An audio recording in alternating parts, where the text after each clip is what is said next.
हो गई है पीर, पर्वत सी पिघलनी चाहिए, इस हिमालय से कोई गंगा निकलनी चाहिए।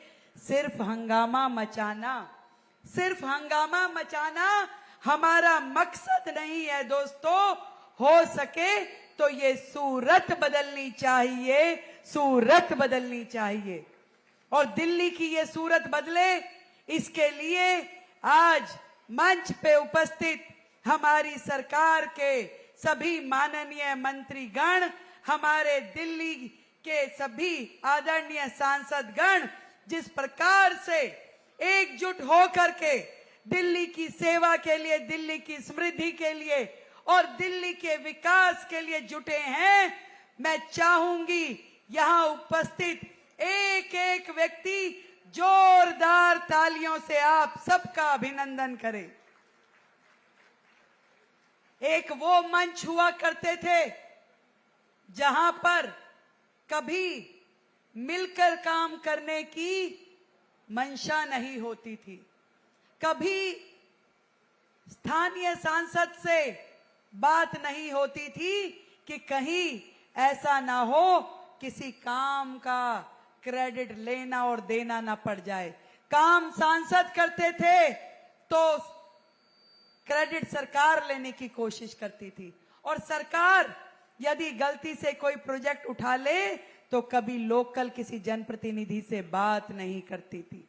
आज मुझे खुशी है कि नरेंद्र मोदी जी के नेतृत्व में पूरी दिल्ली एकजुट होकर के एक टीम के रूप में काम कर रही है। हमारे माननीय सांसदगण, हमारे सभी विधायकगण, हमारे सभी पार्षदगण, प्रत्येक जनप्रतिनिधि और सभी अधिकारी एक ही लक्ष्य में चल रहे हैं कि दिल्ली विकसित भारत के साथ ताल में ताल मिलाते हुए कैसे विकसित दिल्ली बनेगी, उसका सपना मिलकर साकार करने वाली इस टीम को मैं बहुत बहुत प्रणाम करती हूं। मुझे खुशी है कि जिस दिन से सरकार बनी है उस दिन से लेके आज तक, आज पूरे 2 महीने हुए हैं मनोज जी, पूरे 2 महीने। 20 तारीख को सरकार का गठन हुआ, आज 60 दिन पे हम खड़े हैं। और मुझे खुशी इस बात की भी है कि टीम के रूप में जो निर्णय मिलकर के ले लिया, केवल आवाज लगाने की देर है, एक एक मंत्री उस प्रोजेक्ट पे लग जाते हैं। हमने लगभग 1 महीने पहले ये तय किया कि दिल्ली में इस माफिया, टैंकर माफिया को खत्म करना है। दिल्ली की पानी की जरूरतों को पूरा करने के लिए एक पारदर्शी सिस्टम को लागू करना होगा। एक सुगम, पारदर्शी और सुलभ जल व्यवस्था को किस तरीके से लेके आया जाए, जब अधिकारियों के साथ चर्चा हुई तो ये तय किया गया कि प्रत्येक टैंकर में जीपीएस होना चाहिए, उसका एक कमांड सेंटर होना चाहिए, हर एक टैंकर पे पूरी निगरानी करते हुए कि जिसके लिए वो पानी भेजा जा रहा है उस व्यक्ति को, उस स्थान को वो पानी मिल रहा है कि नहीं मिल रहा। ये पारदर्शिता, ये ईमानदारी से काम करने की जो नीति है वो हमारी केंद्र की सरकार, हमारे नेतृत्व मोदी जी की दी हुई है। जब तय हुआ कि दिल्ली में सरकार पूरी निष्ठा के साथ काम करेगी, जनहित में काम करेगी, एक एक प्रोजेक्ट जो हमने रोजाना दिल्ली की समृद्धि के लिए लिया, हमने पूरी कोशिश की कि हर एक काम में पूरी तरीके से ट्रांसपेरेंसी होनी चाहिए। कहीं पे भी भ्रष्टाचार के लिए लीकेज नहीं होनी चाहिए। ना पानी की लीकेज रहेगी, ना भ्रष्टाचार के लिए लीकेज रहेगी, ये बात तय मान लीजिए। और मिलकर के दिल्ली के ये 7 हाथ सांसद के रूप में और दिल्ली के 7 प्रतिनिधि, ये 7 पे 7 ये टीम पूरा 24/7 काम करने वाली है। तो दिल्ली वालों समझ लीजिए कि ये दुख के 27 साल का वनवास धीरे धीरे अब खत्म होने वाला है। एक एक काम दिल्ली के हित में यहां पर योजनाबद्ध तरीके से किया जा रहा है। और ये सही बात है जो परवेश वर्मा जी ने कही कि टैंकर, इसको हम आखिरी समाधान मान के नहीं काम कर रहे।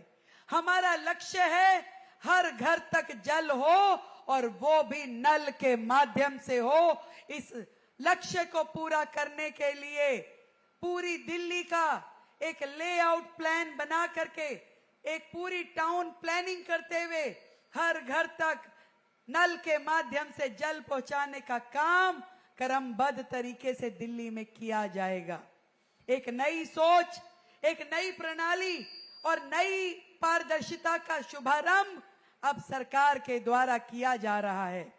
आप सबके बीच में जब ये टैंकर पहुंचेंगे, ये काम होगा, तो ये 1111 टैंकर जीपीएस सुविधा के साथ जनता की निगाहों में काम करेंगे। उनकी निगरानी स्वयं जनता करेगी। आज इस तकनीक का उपयोग करते हुए, इस डिजिटल इंडिया, इस डिजिटल दिल्ली का उपयोग हम हर एक विभाग में करने वाले हैं। हमने इस जल विभाग के लिए 9,000 करोड़ का बजट अपने बजट में रखा था, जिसमें लगभग 150 करोड़ तो हमने केवल इस चीज के लिए रखे कि पूरे के पूरे जल विभाग में कैसे स्मार्ट मीटर लगे, कैसे स्काडा के माध्यम से काम हो, हर जगह पानी कितना भेजा गया और पानी कितना डेस्टिनेशन तक पहुंचा, इसके लिए फ्लो मीटर्स होने चाहिए। हर जगह पानी की नपाई पूरी तरीके से हो, शुद्धता का पूरा प्रमाण उसमें लिया जाए, इसके लिए 150 करोड़ रुपए का फंड रखा गया। और बाकी भी हर एक मद जो दिल्ली के हित के लिए होना चाहिए, चाहे वो हमारे सूखी हुई वाटर बॉडीज है उसको डेवलप करने के लिए, चाहे हमारे पूरी की पूरी दिल्ली में पानी की पाइपलाइन बिछाने का काम है, चाहे हमारी जितने भी बड़े नाले नालियां हैं उनकी रीमोल्डिंग का काम है, उनको दोबारा से बनाने का काम है, चाहे डीसिल्टिंग का काम है, हर एक काम के लिए हमने फंड रखा है, ताकि फंड की वजह से दिल्ली का कोई भी काम रुकना नहीं चाहिए। कई बार मुझे लोगों ने कहा कि भाई पिछली सरकारें तो बिल्कुल पूरी तरीके से खजाने खाली करके गई है, यहां तक कि इतना सारा कर्जा सरकार के ऊपर छोड़ के गई है। 6,000 करोड़ की तो आदरणीय प्रवीण जी मेट्रो की देनदारी वो छोड़ के गए हैं। यहां तक कि मैंने एक जगह पे फोन करवाया प्रवेश जी के माध्यम से कि भाई कार्यक्रम करना है, ये हॉल की बुकिंग करानी है, तो उन्होंने कहा पिछली सरकार ने अभी हमारे 9.5 लाख रुपए देने हैं, पहले वो तो भिजवा दीजिए। कितने शर्म की बात है, जहां पे हाथ रखते हैं वहां से एक भ्रष्टाचार का नया केस खुल जाता है।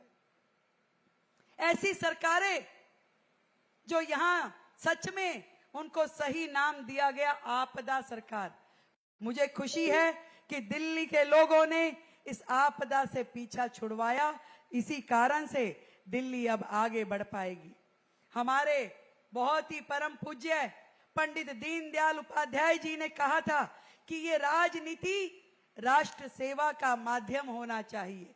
इसके कारण से, इसके माध्यम से देश की, जनता की और समाज की सेवा होनी। इस मंच के माध्यम से कहते हुए हर्ष का अनुभव कर रही हूं कि दिल्ली सरकार का एक एक काम, एक एक प्रोजेक्ट राष्ट्र सेवा और दिल्ली और समाज की सेवा में समर्पित रहेगा। पूरी तरीके से सरकार उसी दिशा में काम कर रही है। और विशेष रूप से जितनी बुनियादी सुविधाएं दिल्ली को मिलनी चाहिए, ये पहला साल हमारा उन सब बुनियादी सुविधाओं को समर्पित है। जब कमलजीत सहरावत जी मुझसे मिली तो उन्होंने कहा रेखा जी हमारी इतनी बड़ी बड़ी लोकसभाएं हैं, और एक समस्या जो दिन रात हम देखते हैं वो है सीवर ओवरफ्लो की। सीवर बहते हैं और हम दुखी होते हैं कि क्या किया जाए, क्योंकि काम तो ये दिल्ली सरकार का है। मैं आज अपने सभी सांसदों को, सभी विधायकों को ये बताना चाहती हूं कि जहां एक और पिछली सरकार के राज में केवल 2 सुपर शक्कर मशीनें काम करती थी दिल्ली में, अब हमने 50 सुपर शक्कर मशीनें दिल्ली सरकार के माध्यम से सड़कों पे उतार दी है कि कहीं पे भी सीवर ओवरफ्लो का प्रॉब्लम हो तो जा करके काम करना है। सरकार बिल्कुल एकजुटता के साथ में दिल्ली की समस्याओं के लिए काम कर रही है, हर क्षेत्र के लिए काम कर रही है, चाहे वो एयर पोल्यूशन हो, यमुना जी की सफाई हो, सड़कों की मरम्मत हो, शिक्षा हो या स्वास्थ्य हो, हर एक दिशा में हमारा ध्यान है। और हमारे मंत्रीगण अपने अपने विभाग को पकड़ के जिस मेहनत के साथ, जिस शिद्दत के साथ काम कर रहे हैं, सच में 7 दिन वो लोग सड़कों पे जाके काम करते हैं और वहां से ग्राउंड जीरो की रिपोर्ट लेके आते हैं। दिल्ली में आने वाले मानसून में जल भराव ना हो, दिल्ली में आने वाली इस गर्मी के पीक सीजन में पानी की किल्लत ना हो, एक एक आने वाली दिक्कतों की और पूरी मेहनत के साथ में, पूरी प्लानिंग के साथ में काम हो रहा है। मैं आप सभी को बधाई देती हूं कि आज ये इतने टैंकर जब फील्ड में जाएंगे, आप लोगों की निगरानी में काम करेंगे, तो ये मान लीजिए कि समस्याओं के समाधान के लिए सरकार कितनी सजग है। मुश्किलें कम नहीं है। मुझे बार बार रिपोर्टर पूछते हैं कि भैया बताइए कैसे काम करेंगे, समस्याएं तो ढेरों हैं। पिछली सरकारों ने हमें ये फील्ड जीरो से शुरू करने के लिए दी है, जहां दिल्ली इतनी बुरी स्थिति में है कि देश की राजधानी होने के बावजूद लोगों को नल के माध्यम से पानी नहीं मिलता, जहां पे सीवर की रिक्वायरमेंट यदि 9 मीटर डायमीटर की है तो आज भी छोटी छोटी सीवर लाइनें, आज भी भीड़ी भीड़ी पाइप लाइनें वहां पे बिछी हुई हैं। आज भी दिल्ली में जितने वाटर ट्रीटमेंट प्लांट हैं वो वर्किंग कंडीशन में नहीं है। आज भी जो जितने एसटीपी प्लांट्स हैं वो अपनी क्षमता से कम काम कर रहे हैं। आज भी सैकड़ों एसटीपी और वाटर टीपी बनाने की आवश्यकता है। आज भी वो जो नाले, इतने बड़े बड़े नाले यमुना में एज इट इज गिर रहे थे, उन सब पे काम करने की आवश्यकता है, जिसे सरकार ने, आज की दिल्ली सरकार ने, नरेंद्र मोदी जी की दिल्ली सरकार ने पूरे जोर के साथ में, पूरे संकल्प के साथ काम करने की शुरुआत की है। आखिरी में अपनी बात को विराम देते हुए यही कहना चाहूंगी कि सफर में मुश्किलें आए, सफर में मुश्किलें आए तो हिम्मत और बढ़ती है, सफर में मुश्किलें आए तो हिम्मत और बढ़ती है। अगर कोई रास्ता रोके तो जुर्रत और बढ़ती है, अगर कोई रास्ता रोके तो जुर्रत और बढ़ती है। और अगर बिकने पर आ जाओगे तो घट जाएगी दाम अक्सर, अगर बिकने पे आ जाओगे तो घट जाता है दाम अक्सर, और ना बिकने का इरादा हो तो कीमत और बढ़ती है, कीमत और बढ़ती है। तो ये सरकार ईमानदारी के साथ, पूरी शिद्दत के साथ जनता को समर्पित है, विकसित दिल्ली के लिए कार्यरत है, और इन कार्यों का लगातार आगाज आपको देखने के लिए मिलेगा। हमारे सभी माननीय सांसदों को मैंने कहा है कि तैयार रखिए अपने आप को और समय निकाल के रखिए। रोजाना कोई नया कार्य, रोजाना कोई नया उद्घाटन आपके समक्ष आएगा और वहां पर आप उपस्थित रहें और उस पूरे प्रोजेक्ट को अपने माध्यम से अपनी पूरी लोकसभा में लेके जाए, ऐसा हमारा निवेदन है।